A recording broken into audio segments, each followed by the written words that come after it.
बिहार शिक्षा विभाग के अपर मुख्य सचिव के पाठक अब 30 जनवरी तक अवकाश पर रहेंगे। उन्होंने सामान्य प्रशासन विभाग को पत्र भेज दिया है।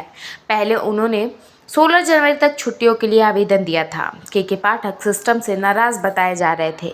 पिछले 2 दिनों से लगातार पाठक को मनाने की कोशिश हो रही थी, लेकिन शिक्षा विभाग के अधिकारी इस कोशिश में असफल रहे।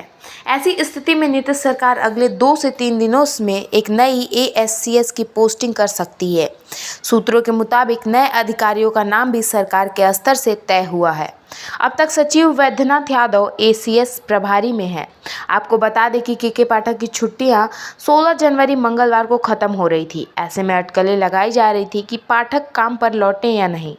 अब तय हो गया है कि उन्होंने एक बार फिर से अपनी छुट्टियां बढ़ा ली हैं। हाल ही में सोशल मीडिया पर एक पत्र वायरल हुआ था जिससे पाठक के इस्तीफे की खबरों को जोर पकड़ा गया। हालांकि बाद में शिक्षा विभाग की ओर से स्पष्टीकरण दिया गया था कि पाठक 16 जनवरी तक अवकाश पर रहेंगे। बिहार शिक्षा विभाग के अपर मुख्य सचिव के पाठक अब 30 जनवरी तक अवकाश पर रहेंगे। उन्होंने सामान्य प्रशासन विभाग को पत्र भेज दिया है। पहले उन्होंने 16 जनवरी तक छुट्टियों के लिए आवेदन दिया था। के पाठक सिस्टम से नाराज बताए जा रहे थे। पिछले 2 दिनों से लगातार पाठक को मनाने की कोशिश हो रही थी, लेकिन शिक्षा विभाग के अधिकारी इस कोशिश में असफल रहे।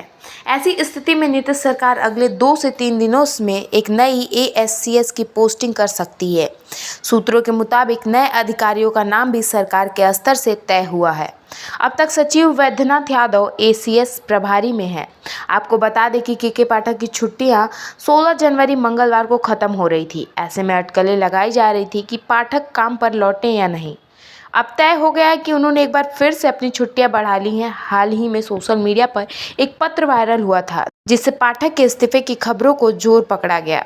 हालांकि बाद में शिक्षा विभाग की ओर से स्पष्टीकरण दिया गया था कि पाठक 16 जनवरी तक अवकाश पर रहेंगे।